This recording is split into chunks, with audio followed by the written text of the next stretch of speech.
Hello, everyone, and welcome to one more episode of MetaCast, the podcast of the Meta-Analyses Academy. Today, I'm honored to welcome to the stage Dr. Ronaldo Correa, who is currently a hospitalist here in Boston at Brigham Women's Hospital. He did his internal medicine residency at University of Pittsburgh Medical Center, UPMC. He's got extensive research experience, did research time before applying to internal medicine residency. He's an international medical graduate like most of you, like myself. And he's going to share all about his wonderful journey until now, his successful career. And we're going to learn a lot from his experience. Ronaldo, it's honored for me to welcome you here to MetaCast. Thank you so much for joining. Of course. Hi, everyone. Thank you for having me. It's my pleasure to be here, Dr. Cardoso. I'm a big fan of yours and everything that you have built so far.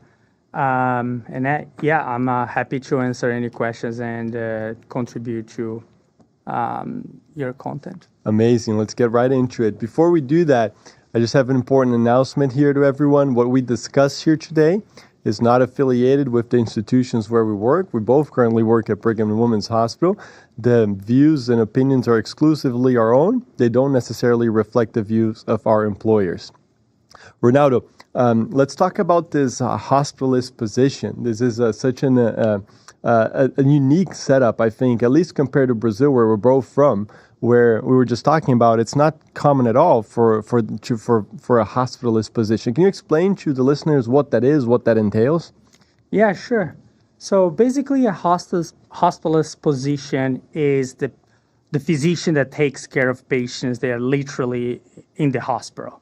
So I would say in Brazil, at least from my perspective, we have kind of two very well-defined roles, which is the PCP in Brazil, which is the primary care physician. In Brazil, in our specific context in Brazil, is PSF.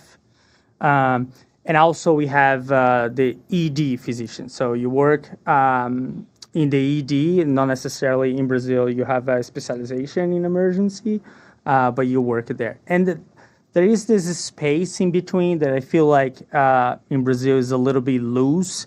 For example, patients on the ward, on the floor, that they need to be seen, prescribed, worked up, and who actually does that.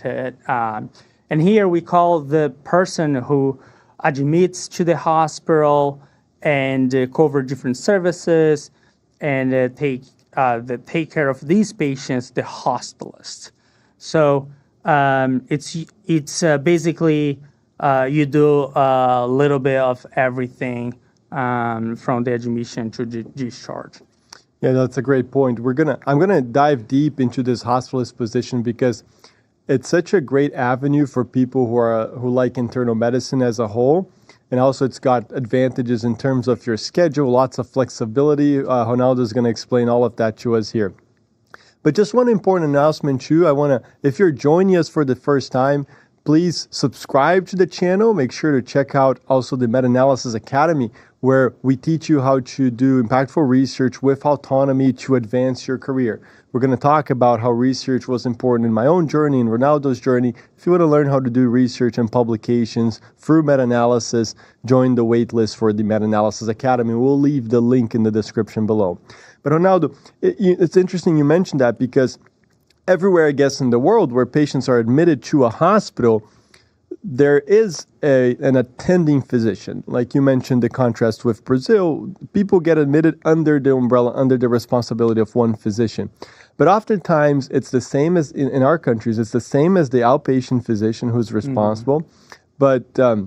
But in the U.S., there is one person who takes care of all those internal medicine patients, and that's the hospitalist position. Can you walk us through some of the advantages of being a hospitalist? You know, what's the work schedule like? What's that? What are the hours like? Do you have to work days? Do you have to work nights? Are you always on when you're on? That's a great question. And I think that's very interesting because, to be honest, even doing my residency here in the U.S., I didn't know much about it until I started the end of my internal medicine residency and started looking for jobs. I would say the work schedule is highly variable. So you have different types of contracts, and What I mean by this is different schedules. So basically, you have three types. You have daytime, so you only work days. So let's say, just give you an example, 7 to 7. Nocturnist, which is a hospitalist that only works at night, and this is my current role. I only work at night, and we can talk a little bit about the differences in these two different hospitalist jobs. And you have the hybrid. That's basically, as the name says, is a like 50% days and 50% nights. The roles are a little bit different. So when you work as a day attending, and also something that's different from Brazil, here we have a lot of physician assistant, and which is a type of formation in which you go to university. It's not doing a medical school, but it's kind of a similar course, a little bit short in terms of years that are required. But you work a lot with them, you supervise them. It's sort of like working with the residents, in which you have one attending, different residents, and the residents need to kind of staff the patients with the attending. But we can explore this a little bit further, but let's go back to the different schedules. So I was saying, daytime attending, you only work a day during the day, and you are let's say, the responsible attending. So in the chart, when the patient is in the hospital, and if anybody asks who is the attending responsible for that patient, is going to be the daytime attending, who basically develops the plan, the workup requires for the patient, the treatment, and obviously organize the patient's care, including the transition from inpatient, so the care the patient is getting in the hospital, with the outpatient care. So the daytime attending is basically our general idea of a hospitalist, of a physician taking care of a patient inside of the hospital. As a nocturnist, which is the hospitalist that only works at night, which is my current role, is a little bit different. And so my role is I basically cross-cover different teams. So basically, if any patient in the hospital overnight develops any acute changes, I'm the one who's going to see the patients and act based on what's going on at the time. And you basically cross-cover and do the admissions. But you don't develop long-term plans, treatment plan, as the daytime attending does. Okay, let's talk about this type of schedule, working 7 on, 7 off. How did you adapt to it? It sounds amazing, to be honest. You know, as a cardiologist who works like 10 on, 10 on, or 7 on, 7 on, the opportunity to work 7 on, 7 off sounds pretty amazing. Yeah, it's I would say it's one of the advantages and one of the perks of being a hospitalist, especially a nocturnist.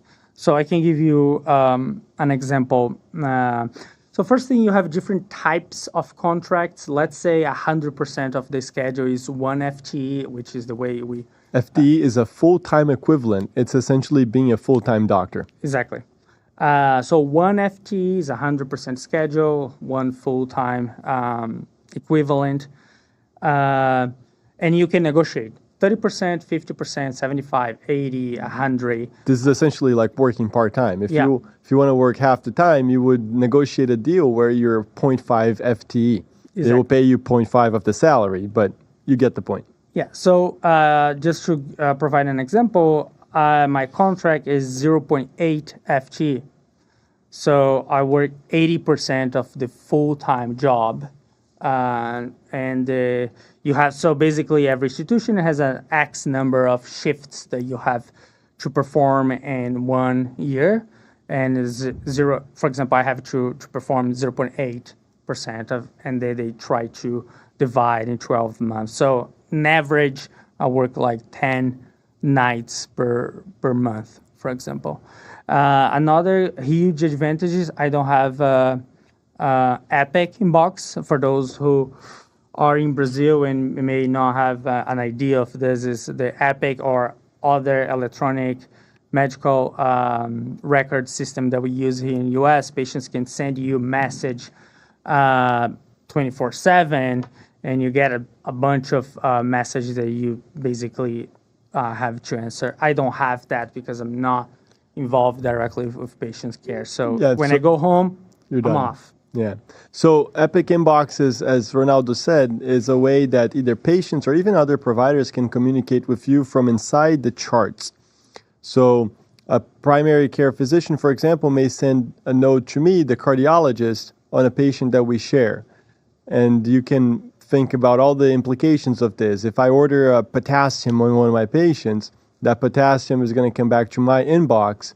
And if it's high, I have to call the patients and let the patients know, about the result. So what Ronaldo is saying is that if you are a nocturnist, you are covering those patients, but you're not the primary physician responsible for creating the plan and also for following up on test results. So you get to be free from the Epic Inbox, much like a radiologist, for example. I'm half a cardiologist, half a radiologist, and one of the parts that I liked about being a radiologist is that, you don't have the Epic Inbox.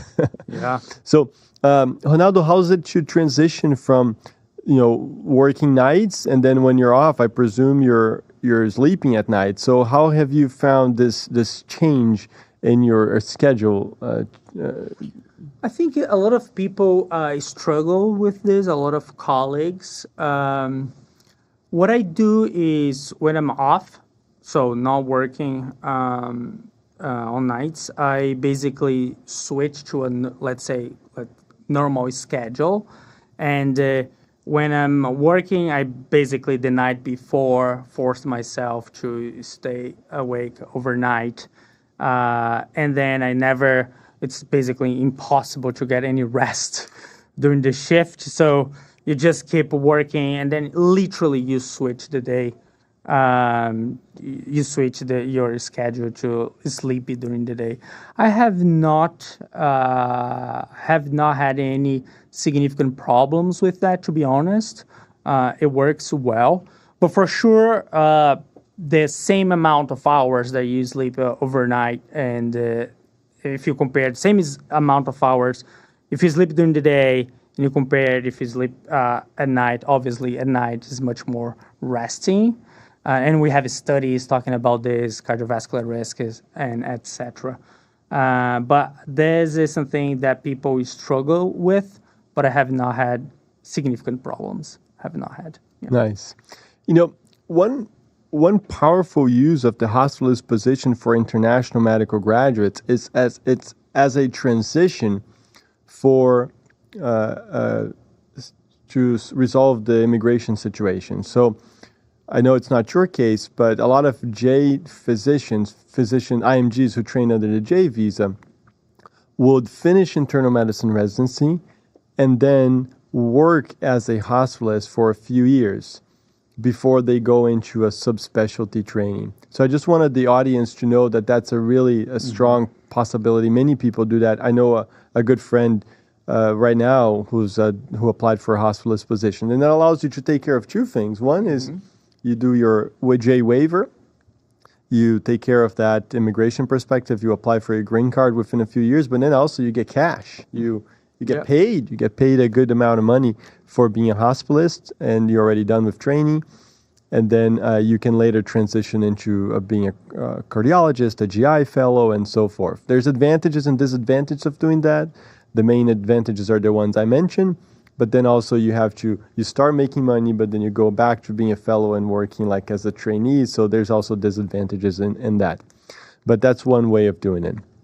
Ronaldo, can you just give us a general sense of how much does a hospitalist make, starting out at a new position? Obviously, this will vary a lot by geography, by private practice versus academic, but what's the starting salary for a hospitalist these days?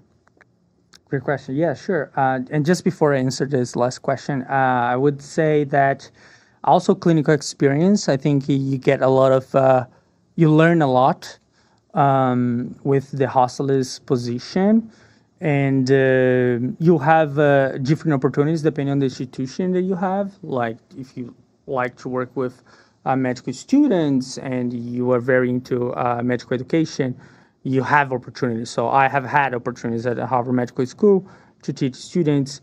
It's very rewarding. And because I cover different services, oncology, cardiology, EP, overnight, it's never boring.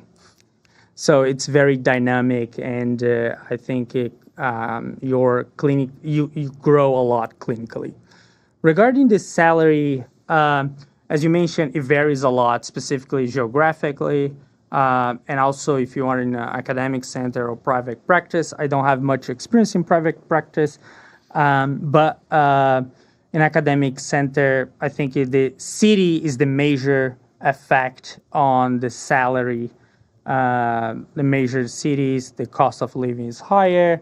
The salary might be a little bit higher, but may not be enough to compensate the difference. But I think a full-time job, it varies between $200,000 per year to $300,000 per year. Yeah, That's really most good. of the cities. That's really good. And in private practice, you could probably make more, but then you'd also probably work harder, even though I'm sure Ronaldo is working pretty hard even in an academic center. But that's a really good salary. Just to give you guys a comparison, like even as a cardiologist, if you start out in one of the major academic centers, the salary is not going to be too different from that, maybe on the higher end of what Ronaldo just said. So then what I'm trying to get at here is that for people who like this job, Ronaldo's going to tell us what it's like and what type of admissions he does. But for people who like this job, who like the schedule, working the 7 on, 7 off, the flexibility, you can get paid really good money, and you don't have to go for the extra training of fellowship. So it's time is money. If instead of spending 3 years doing a cardiology fellowship, you're doing that working as a hospitalist, of course, you're making a lot more money without having to go for the additional training. And you can also, I would add, you can also enhance your CV while working as a hospitalist, depending on what type of fellowship you want to do, if it's a very competitive fellowship. And I also want to comment that I have colleagues that they make $400K. As a hospitalist? As a hospitalist. Wow, that's $400,000 a year. $400,000 How? a year. Extra shifts or what? Extra shifts. But these guys, they work an average, I would say, 18 to 20 nights per month. And you are at home, driving, whatever you are doing out there, you may think, oh, that's nothing. That's okay. I will go to the hospital 6 days per week. That's okay. But working at night is a little bit different. 20 shifts in 30 days across the 12 months in 1 year. It's a lot. But you can definitely. I have colleagues. They drive Porsche, and they make like 400. One colleague, he actually showed me make last year $460,000. Wow, it's a lot of money. But he's working hard for it. But I should say though that in the countries where our listeners are, we know Brazil well, but I'm sure in India and in other countries it's the same. There are people who are working that much and they're not making that salary. One third. In Brazil, it's quite common for people who graduate medical school to work emergency shifts. And especially nowadays where it's competitive to get those positions, people are working 6 shifts whenever they can per week, at nights, days, working 24, 36 hours in a row. That's the law of the land these days. Yeah. And I think and they're not driving a Porsche. They're not driving a Porsche. And I'm not driving a Porsche. Just let me make this clear. And I think the position is going to grow because most specialties, they are realizing that they can save money with this strategy. So what they do is basically they pay the medicine department to cover their service, for example, overnight. Yeah. So that's the reason I cover oncology services. Yeah. And It's probably a lot more expensive to have an oncologist Yes. cover the patients at night. exactly, it's more expensive. So I think the field is going to grow. Yeah, I think there's been a shift for less specialty-based wards and more for admit to medicine, and then medicine consults the specialties. Like one of the hospitals where I work, there's no inpatient cardiology service. There is inpatient medicine, internal medicine. When we say medicine, we mean internal medicine. And then whenever there's a cardiology problem, they consult cardiology. Oh, and Ronaldo mentioned a third advantage of doing that bridge as a hospitalist between residency and fellowship. I talked about you get paid. I talked about the immigration situation. But the third one is really that you can build a stronger CV. You have more time to do research. Of course, there are struggles to doing research also as a hospitalist because you're working, you have a family, you're no longer in that academic environment necessarily as a trainee. So there are challenges, but people do also publish and strengthen their application as they work in the hospitalist position before they apply in the future, 2 to 3 years down the line to a fellowship position. It's another good way of doing it. What do you most dislike about the job, Ronaldo? I don't think there is any particular thing that I dislike. Let's say I don't like as much as other aspects, which is some admissions. I think we could avoid, especially. But I think this is something that happens across the globe. I don't think it's a specific problem with the institution. I think it's just the role. So I think I admitted some patients that we could send home, basically. I see. Yeah, I think that happens everywhere. Yeah. Right. Yeah, the ER admits to way too often, I think. But of course, if you ask the ER, they'll also have complaints about it. exactly. Oh, these cardiologists, they don't know what they're talking about. That's the way it is. So, very good. It's a great position. It's not common in other countries. Can you walk us through the most common type of admissions? I would imagine it's things like heart failure, COPD exacerbation. What are your most common admissions as an internal medicine hospitalist? That's an interesting question, and it varies significantly. I would say that 80% of my time I'm working on 2 hospitals, the Brigham and Women's Hospital main campus and the Falconer, which is kind of a community hospital associated with the Brigham and Women's, the Harvard Medical School institution. And you can see it's easily to distinguish the profile of patients and the complexity and the volume and the number of admissions that I do when I'm working in these 2 different hospitals. In the community hospital, it's basically but in better medicine. You basically COPD exacerbation, pneumonia, heart failure, but with 2 doses of Lasix, can be discharged in 48 hours. Cellulitis with systemic signs, a lot of cholelithiasis, things more common. You don't see those complex patients with 2 or 3 transplanted organs. Do you see them in the tertiary center? Yeah. How complex are these patients? So in the Brigham main campus, the patients, they are complex, so they have multiple medical problems. When I say multiple, it is indeed multiple. We're talking about 5, 10 medical problems active that you have to pay attention to them and actively manage the problems. So we frequently see patients with more than 1 transplanted organ. I think, and I say this because it's not, at least my experience in medical school in Brazil, was not, I didn't have much contact with transplanted patients as we have here. And to be honest, I think at University of Pittsburgh Medical Center, for short UPMC, where I did my residency, we are a huge transplant center. I had even more contact with transplanted patients.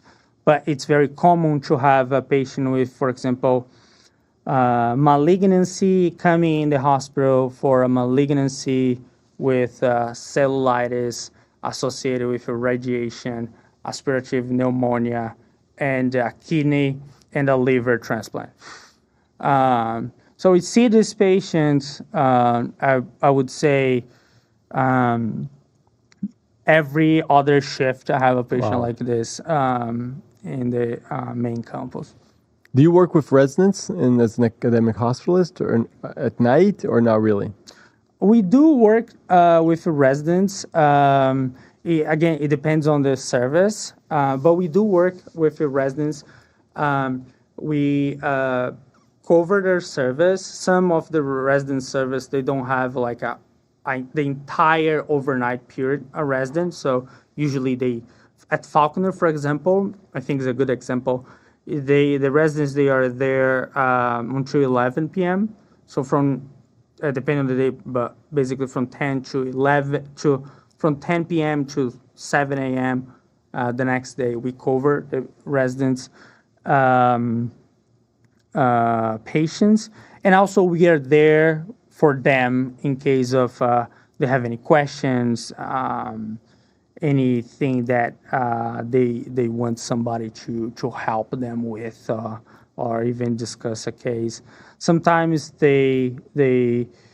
we staff consults, for example. It's very common on Brigham main campus overnight. The residents, they get a consult for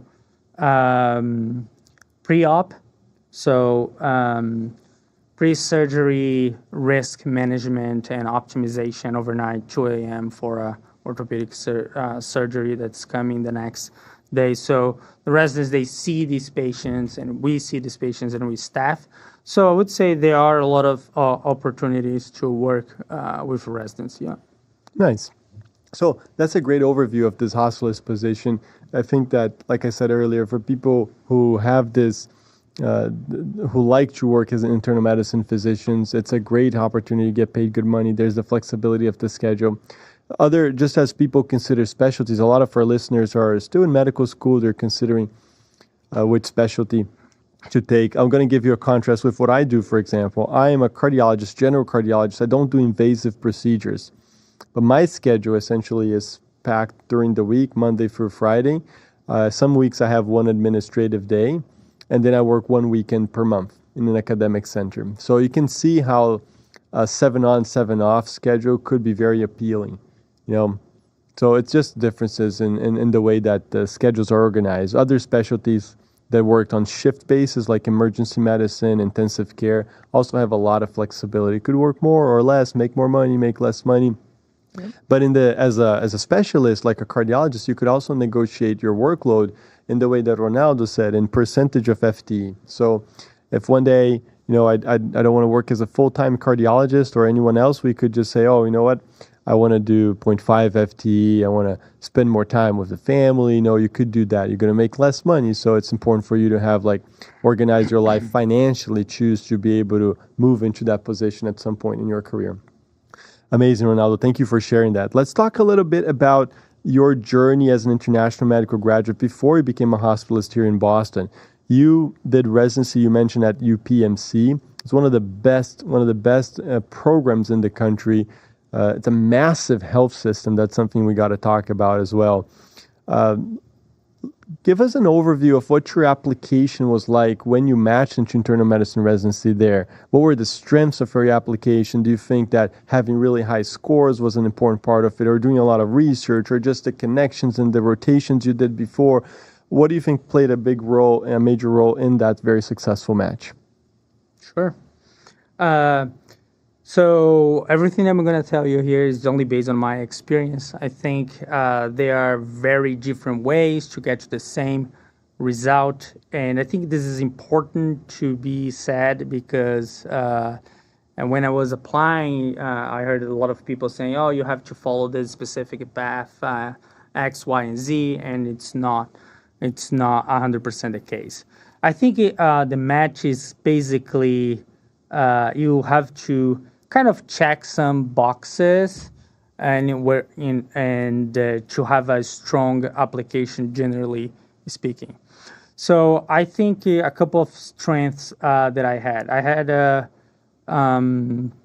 high scores, 250s, high 250s, 260s. And I was, I think, clinically strong because I graduated at the Universidade Federal da Bahia and I worked 2 years as an ICU. Oh wow, you had a lot of experience before. So you worked as a ICU physician in Brazil before coming over. Yeah, 100%. I graduated one day, the next day I was in the ICU.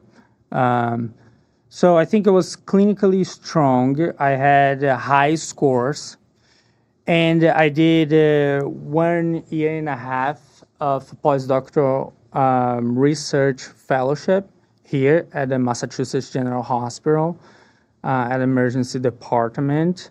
And with that, I was able to learn tremendously, especially in terms of research methodology, and I was able to publish. So I think the fact that I had strong clinical training, high scores, and I was involved in research. I was doing research in one of the biggest academic centers in the U.S., and I had 2 first author published manuscripts. I think that contribute a lot. And disclosure, and I think that's also important. My wife, she is also coming from Brazil, and she matched the same program 1 year before. So I think, to be honest, she was the one. She was like one match and a half, and I had to do a little bit to match in the same program. But your application was very complete, as you said. I think it's important to be strong in all different components. I think that's actually more important than getting like a 278 on a step. On step 2 is really just to have that complete and globally strong application in all components. Can you walk us through how you got that incredible research opportunity at MGH at the time? I know it's been a while, but how did you connect with the group here and get this opportunity? So that's interesting to talk about. So the first thing I did, I probably sent about 100 emails at the time for different people, PIs, principal investigator, people who would be able to receive me and offer me a research position. And I started to receive these emails. And I would say if you think about doing this, is send a very detailed and specific. So read about the person, the projects, and the opportunities they have before sending these emails. I did that, but I just to put in perspective, I sent probably 100 emails and I got reply maybe a single digit, 5 to 7 emails. You only need one.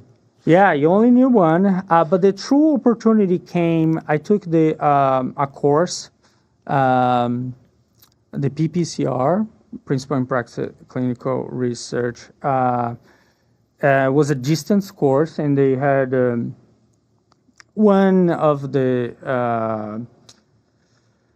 workshops here, and I came here, spent a couple of days. I was living in Brazil, and one of the professors who gave the class, I had a like easily strong connection with him, and after the class, I just approached him, say, "Hi, professor, I respect your research. I want to do research. These are my interests, X, Y, and Z.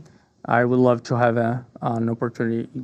And then we connected after that, exchanged some emails, and everything worked beautifully well. Nice. Yeah, I think it's important for you to be proactive in situations like that, where you emailed a lot of people before, and then when you had the in-person opportunity, you took advantage of it as well.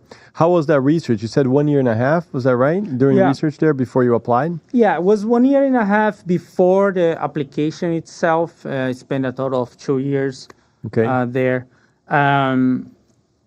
I did research, and it was in the emergency department.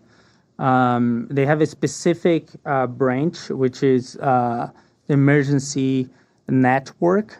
It's a group of 246 hospitals. And my role there was I oversees a group of other physicians, colleagues, that we basically did chart review of patients, and was young children. So I'm talking about 2 or 3 years old, and also infants younger than 1 year old. We went to their chart, and we have a red cap form, basically a form to collect the data. And the project, the focus of the project is develop a more accurate and early on predictive asthma score for children. And I'm internal medicine. My career plan is to become a cardiologist. So I was not necessarily engaged in this specific topic, but was the opportunity that I was able to very happily find, and I'm very glad. So I took it. Was it a paid research opportunity? Were you paid for it? So I don't know if the rules they are the same, but at that time I spent a period of probation. So basically I was a volunteer for 6 months, and that I had to pay everything myself. So as you imagine, this is a lot of money. 6 months in Boston, the renting prices are just crazy. And I prepared myself for that. So that's one of the reasons I worked 2 years in the ICU between my graduation in Brazil and coming to US to be able to, I was expecting that would be the case. So I worked basically 6 months as a volunteer, and after that they hired me as an employee, and then I started to have a salary. Nice. Very good. And then what was it like to be a resident at UPMC? Just walk the listeners through just like how massive of a healthcare system it is. But Pittsburgh, you guys, is in the western part of Pennsylvania, and it's just huge. Like the whole city is like UPMC. Yeah. It's incredible. Yeah, the tallest building in the city. It's not UPMC, although it has the name there. Yeah. But it's a beautiful view when you. Yeah, I went there for the first time, actually to interview at UPMC for cardiology fellowship, and like you leave the tunnel and then you see that big building. It's beautiful. So it's a very large health system. It's one of the biggest health system in the world. I don't know if it's the first, second, third, but I know that's one of the biggest. It has around 44, 45 major hospitals across the country, including different countries. So I think Dubai, China. So it's pretty large. I did my resident at the main campus, so University of Pittsburgh Medical Center at UPMC Presbyterian Hospital. And there, we also, the number of residencies, I think it's the second largest program. I think the first one is MEGH, but I may be outdated. But we have 80 residents per year. It's huge. It's huge. And one of, I think UPMC and just maybe 2 other programs across the country, they have a specific track for international students. So Miami does where I did mine.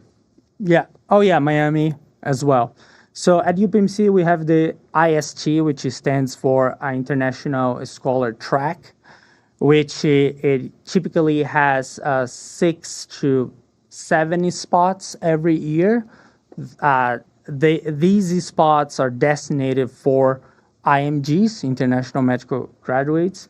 And this program is highly successful, and it has been around for 20 years. So it was was fantastic, this setting, because everybody was already used to work with internationals. So I didn't have any issue. Nice. It's a great program. I interviewed there for cardiology fellowship. I was absolutely impressed with the program and just the massive size of it, but also quality of training, the attendees, the people there. And like you said, it's probably one of the best programs in the country. It already is one of the best countries in the program. But one other advantage for IMGs is that it offers the H visa. Yeah. There are a lot of other good programs, like where I did, University of Miami, where you don't have the opportunity of having H visa. You have to go under a J. Yeah, they offer. Very good. And then you work also in medical education. You work with cardio-nerds. I'm a huge fan of that project. I know Dan and Binder was a colleague of mine in fellowship. He was from the same class as I. We had a great time. I learned a lot from him. So can you just walk us through your role and through that experience with cardio-nerds? Yeah, sure. I think cardio-nerds is by far one of my favorite topics, so thank you for asking that. For those who don't know, cardio-nerds is basically a group of amazing people that our goal is to democratize medical education. Basically, digest complex concepts, medical concepts in simple ways to learn, to facilitate the learning based on the adult learning theory. And we use different platforms to do that. So we have a website, we have a podcast, we have a Twitter account, but we are basically this amazing group of people who work to facilitate medical education. We have, as I mentioned, different activities. Currently, I've been the cardio-nerds for 2 years now. We have a very interesting program. I highly recommend everybody to apply. That's called cardio-nerds Academy, which is basically a 1-year medical education, digital medical education 1-year fellowship. Basically, our goal is to enhance the medical education skills by providing different skills in terms of the world has become more digital. So how to perform infographic. So how you take a complex topic, let's say one that I've done recently, not so recent, but that I clearly remember is scleroderma. How you take scleroderma and with just a couple of words and graphic figures, you put everything together and you facilitate the learning. And we focus on asynchronous learning. So basically, is the content should be appropriate for the learner in different levels. So we developed a program. This is a 1-year digital that you have different rotations. So we're working on preparing the podcast, infographics, tutorials, and also humanities. So in each one of these rotations or blocks, we focus on a specific set of skills that we think enhances our colleagues' already amazing medical education skills they have. That's great. It's a phenomenal platform. It's incredible the quality and dedication that those guys and the whole team puts into it. So if you haven't checked it out yet, definitely check out cardio-nerds. If you don't love cardiology yet, you definitely will. So Ronaldo's going to be a cardiology fellow soon too. He's going to apply in next year or so. And I'm a cardiologist, so we're huge fans of the project. The people running it too are just incredible. Like I said, I know Dan personally, Amit as well. Really great people. Yeah, Dan and Amit. To be honest, I don't have even words to say great. how amazing they are. Yeah. In building all that and keep it going, and it requires a lot of working. Yeah. So it takes 3 months to actually put any product out because of everybody's so into it's high quality, and we have many inside review processes. So it's very good. I remember, I like I said, I'm from Dan's class, so I saw that project begin when it was pandemic year, and they started doing the first podcast. I was on podcast, I think number 11, like one of the first few episodes. It was a great time. That's actually when I started my own teaching, the ECG course that I do in Brazil. Then the Meta-Analysis Academy came, so it's been a transformative few years for Dan, myself, and others in this space. Very good, Ronaldo. So it's been great to have you here again. I thank you for your insight, for sharing the experiences as a hospitalist here. Oh, one thing we're going to talk about also. You're doing a master's now. As you're doing a hospitalist, again on that topic of preparing yourself for future fellowship application. Ronaldo is getting paid. Maybe he's not driving a Porsche yet, but soon. And then he's also improving his skills, even though he's really well trained in residency. He already had extensive experience before in Brazil. And then also building that application. He applied for a green card in the meantime. But in your application, the master's, how does that fit in for a fellowship application? Or are there other reasons for you to do the master's as well?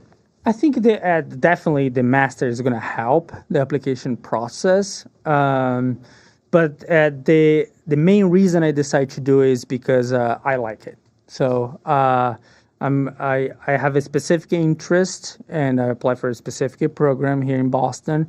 I was approved, and it's going to be on quantitative measures, and a lot of coding, statistics, which I love. So I think it definitely is undeniable that helps with the application. But I think the gain from that is going to be in the long term and everything that I'm going to learn from it. Nice.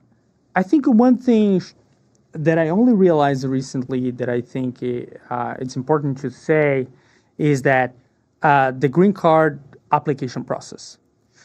I'm on H-1B. And the most important criteria for the green card process to be approved is the number of citations. And the reason I'm saying this is because I want to link this information that was the first question that the lawyers they asked me during my process, linked to your very successful program. So the Metas Academy is just amazing. Your course is awesome. And meta-analysis is one way that you can, quote unquote, relatively in a short period of time, increase your numbers of citations. Because the original article takes time. And we are talking about years to get citation. And if your article is not it's not published in one of the 5 biggest journal, that process is even slower. With meta-analysis, this is typically a little bit faster. And this is an important thing that I want to make clear for those who are watching. Absolutely. This is such a great point. When I applied for my green card to another visa applications like the O visa, every time you apply for a merit-based visa and as a physician, publications, impact of your publications and citations are really important. There are other things like being a reviewer for journals, being cited in the media like news outlets. I even had like an interview with Medscape that helped me, but most importantly, citations, because it's a really clear marker of your importance, of your relevance. And like Ronaldo said, meta-analyses are really well cited. If they have to be good quality, you can't do like a really poor meta-analysis and publish it in a tiny journal. You have to publish a good paper, solid, because it becomes the reference for that clinical question. You will have most studies, it will have a higher number of patients than the individual studies themselves. So meta-analysis tend to be really well cited.